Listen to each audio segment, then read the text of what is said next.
నీవు చేసిన మేలకు, నీవు చూపిన కృపలకు, నీవు చేసిన మేలకు, నీవు చూపిన కృపలకు వందనం యేసయ్యా, వందనం యేసయ్యా, వందనం యేసయ్యా, వందనం యేసయ్యా. నీవు చేసిన మేలకు, నీవు చూపిన కృపలకు, నీవు చేసిన మేలకు, నీవు చూపిన కృపలకు ఏ పాటిదానని నేను, నన్నెంతగానో ప్రేమించావు, అంచెలంచెలుగా హెచ్చించి నన్నెంతగానో దీవించావు. ఏ పాటిదానని నేను, నన్నెంతగానో ప్రేమించావు, అంచెలంచెలుగా హెచ్చించి నన్నెంతగానో దీవించావు. వందనం యేసయ్యా, వందనం యేసయ్యా, వందనం యేసయ్యా, వందనం యేసయ్యా. నీవు చేసిన మేలకు, నీవు చూపిన కృపలకు, నీవు చేసిన మేలకు, నీవు చూపిన కృపలకు బలహీనుడనైన నన్ను నీవెంతగానో బలపరిచావు. క్రీస్తు మహిమైశ్వర్యములో ప్రతి అవసరమును తీర్చావు. బలహీనులమైన మమ్ము నీవెంతగానో బలపరిచావు. క్రీస్తు మహిమైశ్వర్యములో ప్రతి అవసరములు తీర్చావు. వందనం యేసయ్యా, వందనం యేసయ్యా, వందనం యేసయ్యా, వందనం యేసయ్యా. నీవు చేసిన మేలకు, నీవు చూపిన కృపలకు, నీవు చేసిన మేలకు, నీవు చూపిన కృపలకు. హల్లెలూయా, హల్లెలూయా, హల్లెలూయా. ఏదో దుఃఖంలో ఉన్నట్టు కనబడుతున్నారు అందరూ. స్త్రీలమైన మనం అందరం సంతోషంగా ఉండాలని. హల్లెలూయా, హల్లెలూయా. దేవునికి వందనాలు. ఇలాంటి స్త్రీల సదస్సులు మనం ఎన్నో చెయ్యాలి. మరి ముఖ్యంగా ఆడపిల్ల, స్త్రీ అనగానే ఒక చిన్న చూపు సమాజంలో. హల్లెలూయా. అంత దాకెందుకండి, మా ఆడపిల్ల అనగానే అలాంటి వైఖరి భారతదేశంలో ఉందండి. కానీ దేవుడు అలాంటి తేడా భేదమేమి మనకు చూపట్లేదు. నేను కూడా పుట్టకూడదని మా అమ్మకి 7వ సంతానం అయితే పుట్టకూడదని ట్యాబ్లెట్లు, పప్పస్కాయలు, నువ్వులు, ఏమేమి తినాలో స్త్రీకి గర్భఫలం ఉండకుండా చేసేవి, నాశనం చేసేవి ఎన్నున్నాయో అన్నీ తిన్నది. అయినా కూడా దేవుడు నన్ను జన్మింపజేశాడు. హల్లెలూయా.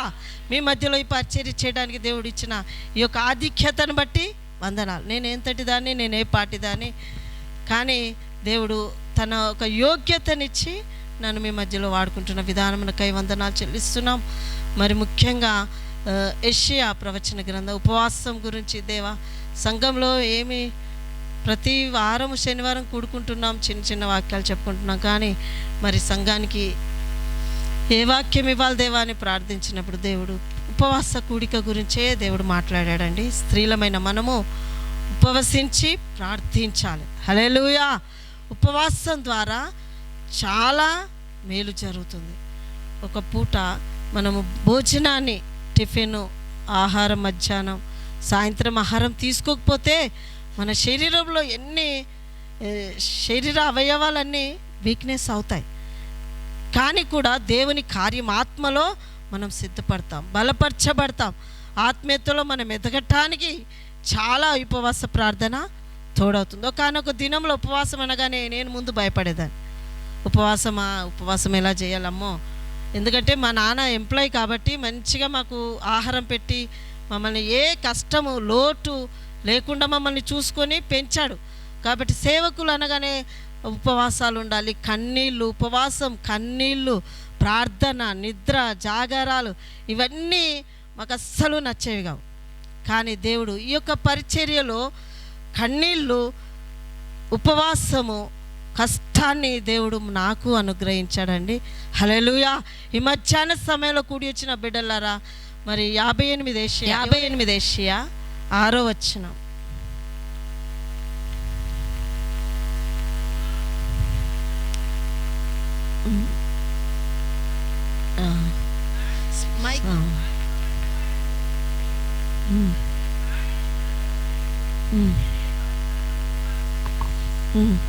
నీ ఆహారము ఇంకా కిందికి చదవండి.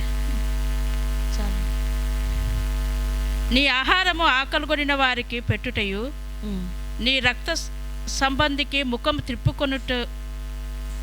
త్రిప్పింపకుండుటయు, దిక్కుమాలిన బీదలను నీ ఇంట చేర్చుకొనుటయు, వస్త్రహీనుడు నీకు కనబడినప్పుడు వానికి వస్త్రములిచ్చుటయు, ఇదియే గదా నాకు ఇష్టమైన ఉపవాసం. అలాగున నీవు చేసిన ఎడల నీ వెలుగు వేకువ చుక్క వలె ఉదయించును, స్వస్థత నీకు శీఘ్రముగా లభించును. ఆమేన్. హల్లెలూయా. ఇక్కడ గొప్ప విడుదల కలుగుతుంది. ఏంటంటే దుర్మార్గుడు చాలా కట్లు కట్టాడండి ప్రతి గృహాన్ని. ఈ సంవత్సరంలో దేవుని సన్నిధిలో మేము ప్రార్థన చేస్తున్నాం. 14 కుటుంబాలు నూతనంగా వచ్చాయండి సంఘంలో, కనబడతలేదు అసలు. కానీ ఒక్కొక్కరు కుటుంబం కోరి దర్శించి వారి కోసం ప్రార్థిస్తున్నప్పుడు 14 కుటుంబాలు, నేను అయ్యగారితో అంటున్నాను, 14 కుటుంబాలు కొత్తగా వచ్చాయి.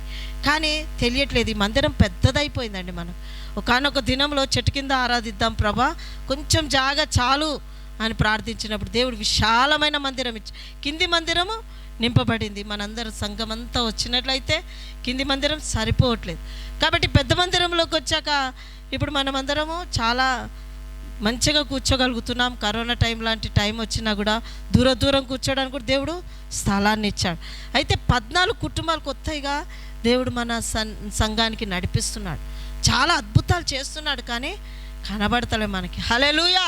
అవి కంటికి కనబడవు, చెవికి వినబడవు, హృదయానికి అగోచరం. హల్లెలూయా. దేవుడు చేసే మేలు మన కంటికి కనబడట్లేదు, చెవికి వినబడట్లేదు, హృదయానికి యోచించట్లేదు కూడా మనం. ఇక్కడ దుర్మార్గుడు కట్టిన కట్లను విప్పుటయు, కాడిమాను మోకులు తీయుటయు, బాధింపబడిన వారిని విడిపించుటయు, ప్రతి కాడి విరగొట్టుటయు నేను ఏర్పరచుకొనిన ఉపవాసము కాదా. హల్లెలూయా.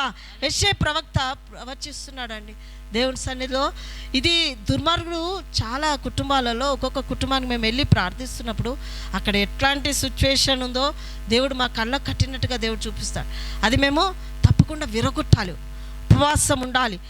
దేవదూతలు 24 గంటలు ప్రార్థిస్తున్నారు, కన్నీరు పెట్టి దేవుని సన్నిధిలో ఆరాధిస్తున్నారు. అటువంటి అనుభవం మాకు కూడా, సేవకులమైన మాకు కూడా ఉండాలి. దుర్మార్గుడు కట్టిన కట్లు విప్పుటయు, కాడిమాను మోకులు తీటయు, బాధింపబడిన వారిని విడిపించుటయు, ప్రతి కాడి విరగొట్టుటయు నేను ఏర్పరచుకున్న ఉపవాసము కాదా. హల్లెలూయా. మత్తయి సువార్తలోకి వెళ్ళినట్లయితే సువార్తలో ఏం చెప్తున్నాడంటే, నువ్వు ఉపవాసం ఉన్నప్పుడు నీ ముఖము కడుక్కొని, నీ తలకు నూనె రాచుకొని, ఎవరికి కనబడకుండా లోపలికి వెళ్ళి ప్రార్థన చేయి. హల్లెలూయా. నీ పరలోకపు తండ్రికి నీకు మాత్రమే ఆ ప్రార్థన వినబడాలి. దేవునికి నీకు మధ్యలో సంబంధం, మరి మూడో వ్యక్తి ఎవరు లేరండి. హల్లెలూయా. ఇక్కడ దుర్మార్గు కట్టిన ప్రతి కట్లను మనం ఏం చేయాలి? విడగొట్టాలి. మరి చాలామంది నిన్నటి దినమే చెప్పారు, అమ్మగారు మేము సన్నిధికి ఈ యొక్క స్త్రీల మీటింగ్ని మమ్మల్ని వదిలేసేయండి, తర్వాత మేము వస్తాం కంటిన్యూగా, మీ సంఘ బిడ్డలమే కదా అని మాట్లాడారు. ఈ యొక్క వారం మేము పెళ్ళికి వెళ్ళాలి, కొంతమంది డ్యూటీలకు వెళ్ళారు, కొంతమంది వేరే వేరే ఇతరతర పనులలోకి వెళ్ళారు, కొంతమందికి ఏమో హాస్పిటల్లో బిడ్డలు బాగాలేక వాళ్ళు చేస్తున్న హేయక్రియలను బట్టి వారు హాస్పిటల్లో తల్లిగా ఉండాల్సి వచ్చింది, కొంతమంది ఆ రీతిగా తప్పించబడ్డారు. కానీ ప్రతి వారము దేవుని సన్నిధిలో మనము ప్రార్థించవలసిన వారమైంటున్నాం. ప్రేమైన దేవుని బిడ్డలారా, ప్రతి కాడి విరగొట్టుటయు నేను ఏర్పరచుకున్న ఉపవాసం అనగానే సాతానుడు గజగజలాడతాడు. హల్లెలూయా. 40 రాత్రింబగలు ఆయన అరణ్యమునకు కొనిపోబడ్డాడు. యేసు ప్రభు బాప్టిజం తీసుకున్న వెంటనే ఆయన 40 రాత్రింబగలు దివారాత్రులు ఆయన కొండ మీదకి తీసుకొని వెళ్ళాడు. అక్కడికి వెళ్ళినప్పుడు సాతానుడు అక్కడ ఎంతగానో శోధిస్తున్నాడండి. హల్లెలూయా. దేవుణ్ణి శోధించినప్పుడు మనల్ని ఆయన శోధించడా? విశ్వాసులమైన మనము, దేవుని పనిలో ఉన్న మనకు శోధకుడు మన వెంటనే ఉంటాడు. హల్లెలూయా. ఏదో రకంగా నీ బలహీనత దానికి బాగా తెలుసు కాబట్టి ఏదో రీతిగా నేను బలహీనపరచాలి. మాటల ద్వారా, ఎలాగో చేష్టల ద్వారా. వాడికి వాక్యం అంతా తెలుసు కానీ మోకరించి ప్రార్థించాడు. కాబట్టి ఉపవాసము నేను ఏర్పరచుకున్నాను. ప్రియమైన దేవుని బిడ్డలారా, తెలియకుండానే నేను కూడా ప్రభు సన్నిధిలో ఈ మధ్యకాలంలో ఉపవాసం ఉంటున్నాను. హల్లెలూయా. హల్లెలూయా. మనకు విజయం జరగాలంటే మనము ఉపవాసము చేయాలి. అయితే ఇక్కడ 8వ వచనం చూసినట్లయితే నీ ఆహారము ఆకలి కొనిన వారికి పెట్టుటయు, నీ రక్త సంబంధికి ముఖము తప్పింపకుండుటయు, దిక్కుమాలిన బీదలను నీ ఇంట చేర్చుకుంటాయు, వస్త్రహీనుడుగా నీకు కనబడినప్పుడు వానికి వస్త్రములు ఇచ్చుటయు, ఇదియే కదా నాకు ఇష్టమైన ఉపవాసం. హల్లెలూయా. ఇక్కడ ఇంకో రకమైన ఉపవాసం ఉందండి. అదేంటంటే నువ్వు అన్నం తినకుండా ఉండడమే కాదు, కానీ నువ్వేం చేయాలంటే నీ ఆహారము ఆకలి కొనిన వారికి పెట్టుటయు, నీ రక్త సంబంధికి నువ్వు ముఖము తప్పించకుండా. చాలామంది మన ఎవరైనా ఆత్మీయులు రక్త సంబంధికులు ఎదురుపడగానే ఏం చేస్తారు? అమ్మో ఈమె మా ఇంటికి వచ్చేస్తుంది, ఇప్పుడు ఈమెకి భోజనం పెట్టాలి, ఇదంతా ఎందుకని మనం ఏం చేస్తాం? ముఖము తప్పించుకుంటాం. హల్లెలూయా. కానీ దేవుని వాక్యం అలా చెప్తుంది. ఎలా చెప్తుంది అంటే నీ ఆహారము ఆకలి కొనిన వారికి పెట్టాలి. ఆకలి కొనిన వారు ఆశ తీరా నీ సన్నిధిలో భోజనం చేయనంటే వాక్యమనే ఆకలిని మనము తీర్చగలగాలి. హల్లెలూయా. నీ అవసరత వచ్చినా, నువ్వు చెప్పవలసిన పరిస్థితి వచ్చినా నువ్వు అక్కడ నుండి తప్పించుకుంటున్నావు. ప్రియమైన దేవుని బిడ్డలారా, దేవుని బిడ్డలమని చెప్పడానికే నీకు ఇష్టం ఉండదు కొన్ని స్థలాలలో. హల్లెలూయా. నీ రక్త సంబంధికి ముఖం తప్పించుకుంటాయు, దిక్కుమాలిన బీదలను నీ ఇంట చేర్చుకుంటాయు, వస్త్రహీనుడుగా నీకు కనబడినప్పుడు వానికి వస్త్రములు ఇచ్చుటయు, ఇదే కదా నాకు ఇష్టమైన ఉపవాసం. హల్లెలూయా. దేవునికి ఇష్టమైన ఉపవాసాన్ని మనం చేద్దామండి. హల్లెలూయా. దేవునికి ఎలాంటిది ఇష్టం అంటే ఇలాంటిది ఇష్టం. దేవుని వాక్యంలో మార్పులు చేర్పులు ఉండవండి. ఒక పొల్లైన సున్నైనను తప్పిపోదు. దీనిలోకి మనం చేర్చడానికి వీల్లేదు, తీసివేయడానికి అస్సలే వీల్లేదు. హల్లెలూయా.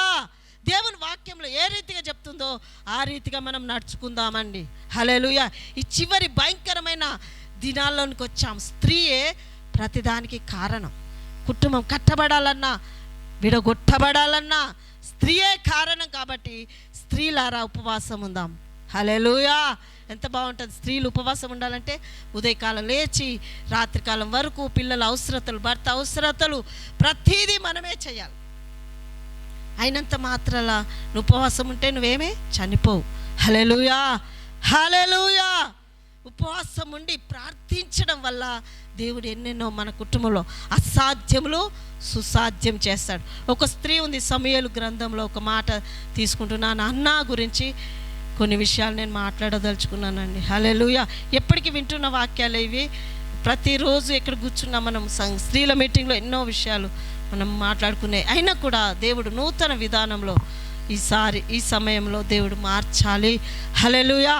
అన్న విషయంలో మనందరికి తెలుసు, నీ సేవకురాలనైనా నన్ను పనికి మాలిన దానిగా ఎంచవద్దు. హల్లెలూయా. అక్కడ నుంచి చదవండి 1 సమూయేలు. ఆమేన్. బహుగా నిట్టూర్పులు విడుచుచు నాలో నేను దీనిని చెప్పుకొనుచుంటున్నా నేను. ఆమేన్, హల్లెలూయా. అయితే సేవకురాలంటే పనికి మాలినదా? ఆమె ఎందుకు అలా అంటుంది? మరి వాక్యంలో ఇలా ఉంది ఏంటి? ఆమె ఎందుకు అలా అంటుంది? పనికి మాలిన దానిగా నన్ను ఎంచవద్దు. అవును, పనికి మాలిందంటే ఆమెకు ఒక గర్భఫలం లేని కారణాన్ని బట్టి ఎల్కన్నాకి 2 భార్యలు, ఒకతే హన్నా, మరొకటి పెనిన్నా. అయితే పెనిన్నకు పిల్లలు కలిగారు, అన్నాకు పిల్లలు లేరు. కాబట్టి ఆమె అన్నిటిలో భర్త ఎంతగా ఆదరిస్తున్నాడు, ధైర్యపరుస్తున్నా, నేను ఉన్నానులే, నీకు 10 మంది కుమారుల కంటే నేను నీకు ఎక్కువైన వాడను కానా అన్నప్పుడు కూడా ఆమె ఆమెలో ఒక చిన్న విషయం ఏంటంటే, ఆమెలో స్త్రీ ఏదైనా తలచిందంటే ఆ విషయంలోనే ఆలోచిస్తూ ఉంటుంది. అవును, నేను లోకానికి ఒక చిన్న చూపు గలదాన్ని, ఎక్కడికి వెళ్ళినా ఆమెలో ఆ మాట ఉండిపోయింది. హల్లెలూయా. అయితే మొదటిది ఉపవాసం ఉండాలి, రెండవది దుఃఖముతో కన్నీటితో ప్రార్థన చేయాలి. ఇక్కడ అన్న కన్నీటితో ప్రార్థన చేస్తుందన్నమాట దేవుని సన్నిధిలో. ఆ కింది వచనం చదవండి అమ్మా. సేవకుడు ఏమనుకుంటున్నాడు? ఏలి ఆమె నోరును కనిపెడతా ఉన్నాడు. ఆయన దేవుని మందిరంలో దేవుని సేవకులు మధ్యవర్తులుగా ఉంటున్నారు. ప్రభుకి మనకి మధ్యవర్తితనం చేస్తున్నారు. ఆమె ప్రార్థన చేస్తాం.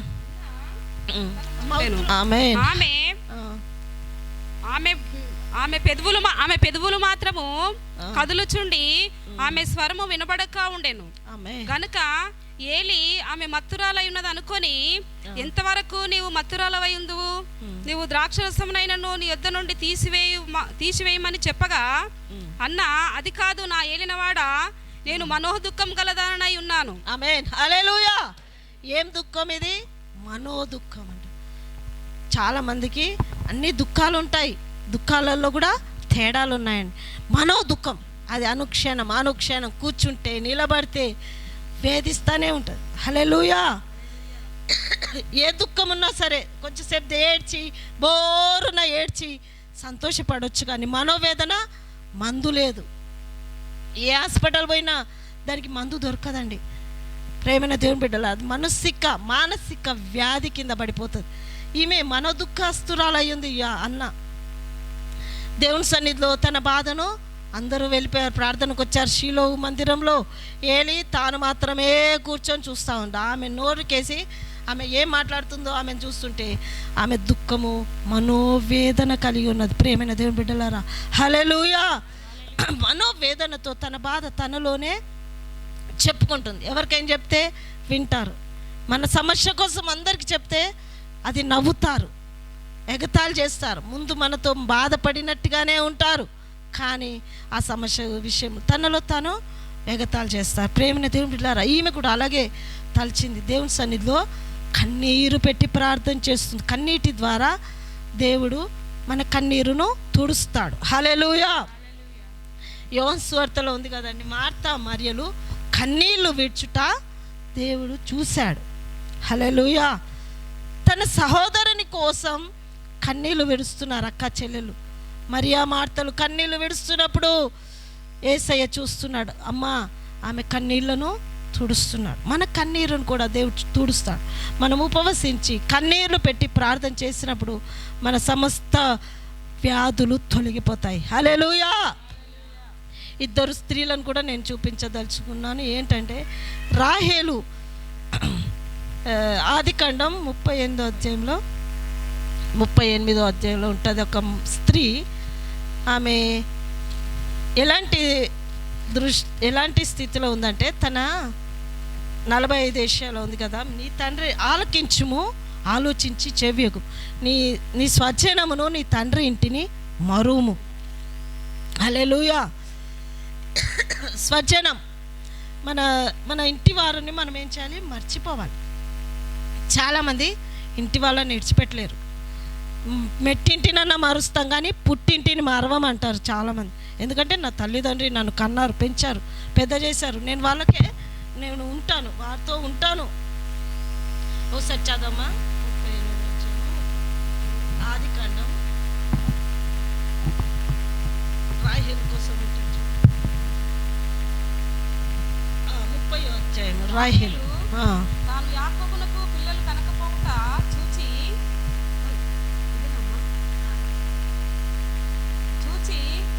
అక్కయందు అసూయపడి యాకోబుతో నాకు గర్భఫలము నిమ్ము, లేని ఎడల నేను చచ్చెదనెను. ఆమేన్. హల్లెలూయా. రాహేలు యాకోబునకు పిల్లలు కలగపోట చూసి అక్కయందు అసూయపడి. స్త్రీలకు మొదటి గుణం ఏంటంటే అసూయ.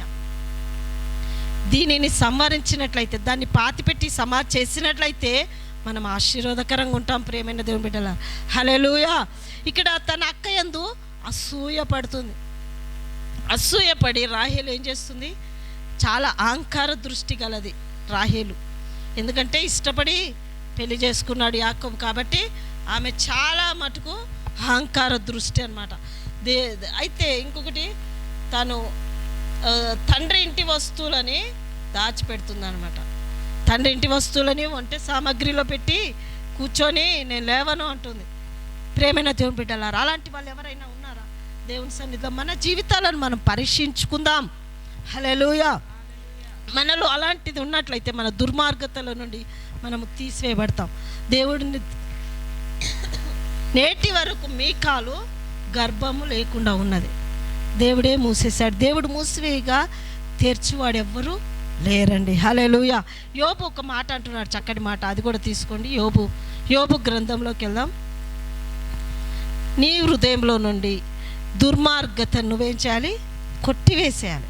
హల్లెలూయా. అది మనకు అసాధ్యమా? మనకు సాధ్యమే. మనం వద్దనుకుంటే అది దుర్మార్గత వెళ్ళిపోతుంది. హల్లెలూయా. యోబు గ్రంథం ఒక మాట అన్నాను చూపిస్తాను.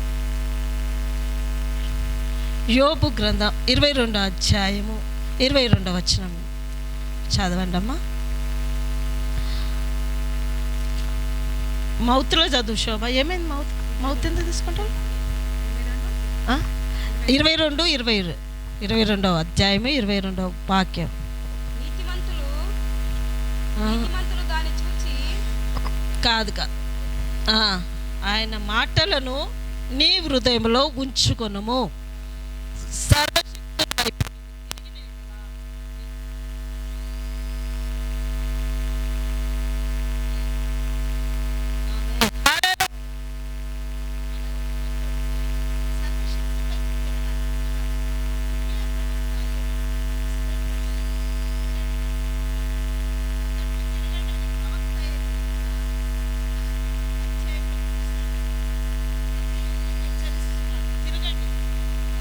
తిరగండి, నా సర్వశక్తుని వైపు తిరగాలి.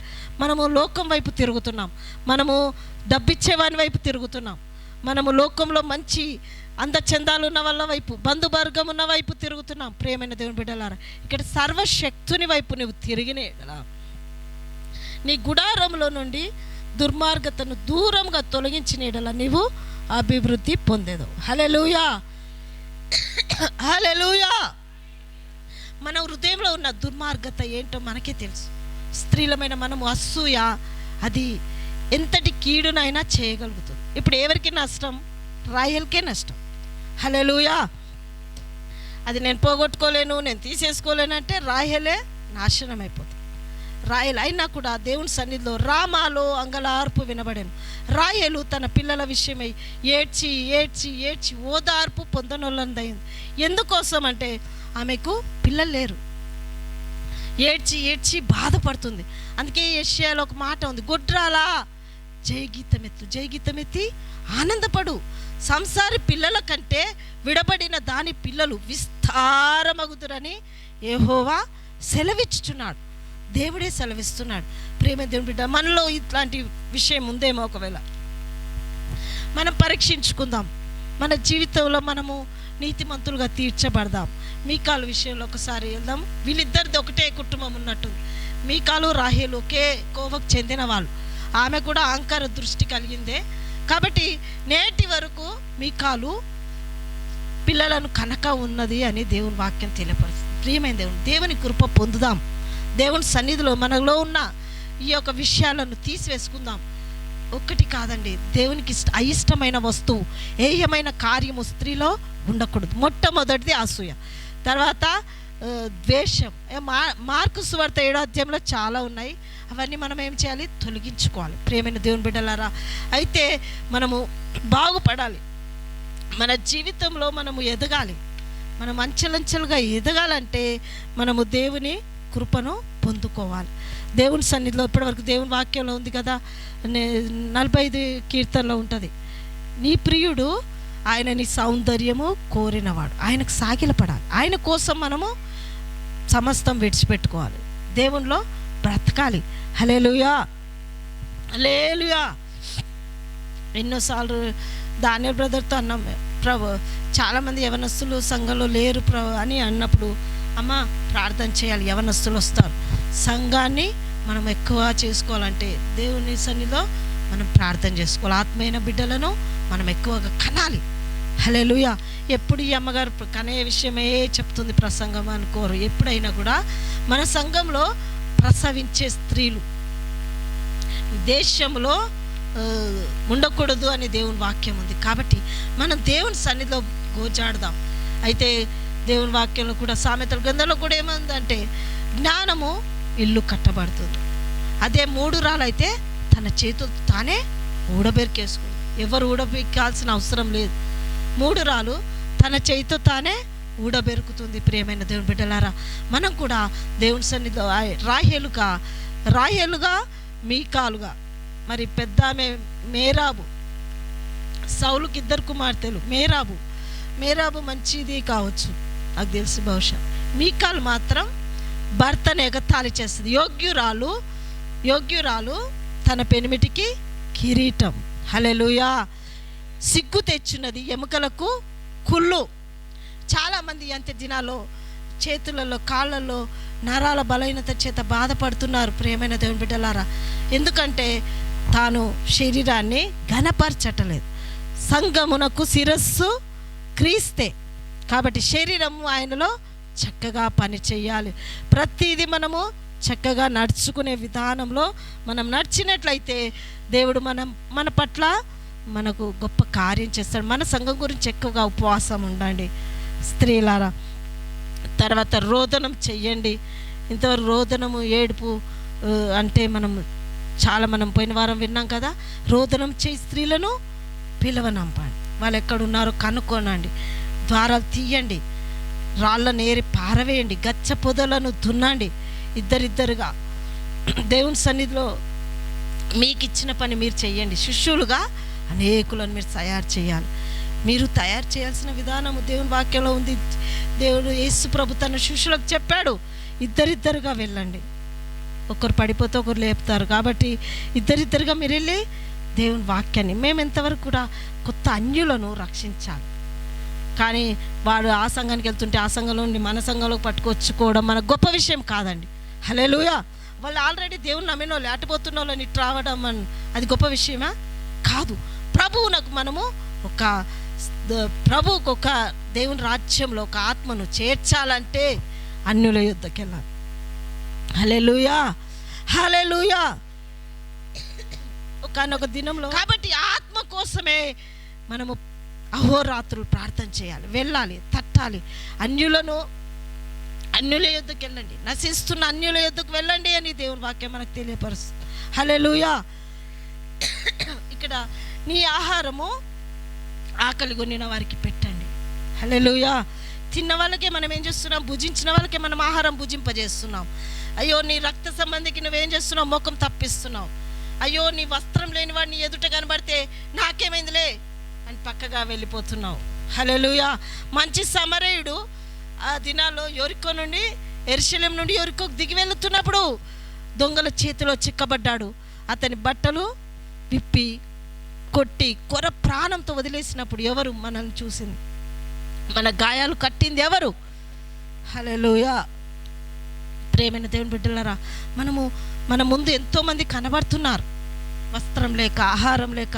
అటువంటి వారికి మనం చేయూతనిచ్చేవారిగా, మనకున్న దానిలోనే మనం పెట్టేవారిగా ఉండాలి. ఒకసారి యాకోబు పత్రిక ఒకసారి చదవండి, మీకు అర్థమవుతుంది. యాకోబు పత్రిక సంఘం ఒక ఇంటిలో నేర్పుకున్నట్టుగా నేర్పుతున్నాను కాబట్టి యాకోబు పత్రిక 2వ అధ్యాయము 16వ వచనం చూడండి.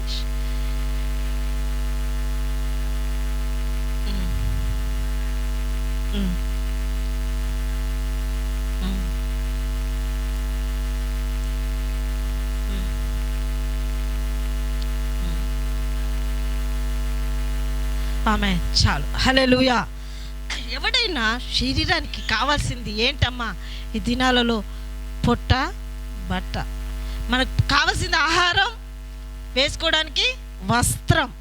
అవి ఇవ్వకుండా సమాధానంగా వెళ్ళండి, చలి కాచుకోండి, తృప్తిగా ఉండండి అని మనం నోటితో చెప్తాం. కానీ వాళ్ళకి చేయాల్సింది చెయ్యాలి. వాళ్ళకి ఆహారం పెట్టాలి, వారికి వస్త్రం ఇవ్వాలి, వారికి తృప్తిగా ఉండండి అని చెప్పాలి. అది చేయకుండా ఏం చేస్తున్నామంటే మన నోటి ద్వారా సంతోషంగా ఉండండి, సమాధానంగా వెళ్ళండి. ప్రతి ఒక్కరు ఇదే కోరుకుంటున్నారు. ఈ హైటెక్ యుగంలో ఎవరిని బీద వాళ్ళని పట్టించుకోవడం లేదండి. హల్లెలూయా. బీద వాళ్ళని కటాక్షించువాడు యెహోవాకు అప్పిచ్చువాడు. హల్లెలూయా. మనం ఎంతమందికి అప్పిస్తున్నాం? మాకు ఇప్పుడు అప్పుల వాళ్ళు ఉన్నారండి. రోజు మాకు ప్రతి నెల వచ్చిందంటే అప్పు. 3 పెళ్ళిళ్ళు చేసి అప్పుల పాలైపోయినాం. అప్పులోడు మా దగ్గరికి వస్తూ ఉంటాడు. ప్రతి నెలకి వాళ్ళు కట్టాలి. దేవా ఈ అప్పు తీర్చు. 6 లక్షల అప్పు ఉంది ఇప్పుడు. 6 లక్షలు నన్ను 60 రూపాయలుగా చేస్తాడా దేవుడు? దేవునికి అసాధ్యమా? అసాధ్యమే. హల్లెలూయా. దేవునికి అసాధ్యమైంది ఏది లేదు. 6 లక్షలు కానీ మనం అనుకున్న సంఘంలో బిడ్డలు ఒక్కొక్కరిది 35 లక్షలు, 40 లక్షలు ఉన్నాయి. అలాంటి వాళ్ళు ఇంకెంతగా వాళ్ళ హృదయంలో వాళ్ళకి మన దుఃఖం ఉంటుంది. ఎప్పుడు అయ్యో మాకు అప్పు ఉంది, ఎక్కడ కూర్చున్నా వాళ్ళు తిన్న ఆహారం నీరైపోతుంది. హల్లెలూయా. వాళ్ళు ఏ పని చేద్దామన్నా కొంచెం ఒక్కోసారి వారికి పట్టు దొరకదు. కాబట్టి ప్రియమైన దేవుని బిడ్డల, అప్పులతో ఉన్న బిడ్డల కోసం అయితే ఇక్కడ చలి కాచుకోనండి, సమాధానంగా వెళ్ళండి, తృప్తిగా ఉండండి అని చెప్తున్నాం. కానీ వాళ్ళకి చేయట్లేదు. హల్లెలూయా. నీలో ఎవరైనా నీ కుడి ప్రక్కన, నీ ఎడం ప్రక్కన ఎవరైనా నీకు బీదవారు కనబడితే నువ్వు వారికి సహాయం చేసేవారిగా ఉండాలి. దేవుని వాక్యం చెప్తుందండి, దేవుని వాక్యాన్ని నమ్మండి. మనకు లేకున్నా కూడా ఇచ్చేవారిగా ఉండాలి. హల్లెలూయా. హల్లెలూయా. దేవుని సన్నిధిలో మనం చేసేవారిగా, దేవుని సన్నిధిలో ఈరోజే, ఇప్పుడే, ఈ క్షణమే రక్షణ సమయం. హల్లెలూయా. రేపు మాపు అని వాయిదాలు వేయొద్దండి. ఎందుకంటే దేవుని పని మన మధ్యలో జరుగుతుంది. కాబట్టి దేవుని సేవ దడప మీకు సమయం ఉన్నప్పుడెల్లా బాగులేని వారి కొరకు ప్రార్థన చేయండి. హాస్పిటల్లోకి వెళ్ళండి, వీలైతే చెరసాల్లో ఉన్న వాళ్ళ దగ్గరికి వెళ్ళండి. హల్లెలూయా. మీకు కొంచెం సమయం దొరికిందంటే అట్లాంటి సమయాల్లోకి వెళ్ళి మీరు సువార్త సేవ చేసేవారిగా ఉండండి. చెప్పండి, నోర్లు తెరవండి రా. హల్లెలూయా. మీ నోరు బాగుగా తెరుము, నేను నింపుతానంటు. ఎంతకాలం మౌనంగా ఉంటాం? సంగమా, నువ్వెంతకాలం మౌనంగా ఉంటావు? మౌనం దాలుస్తావు. దేవుని వాక్యంలో కొరింథీ పత్రికలో స్త్రీలు మౌనంగా ఉండాలనే ఒక తంతు మనల్ని వేధిస్తుంది. అయితే స్త్రీలు మౌనంగా ఉండి కూర్చోవడమే కాదు, దేవుని పని జరిగించేవారిగా ఉండాలి. హల్లెలూయా. హల్లెలూయా. మన దేవుని సన్నిధిలో అనేక స్త్రీలుగా మనం ఉన్నాం.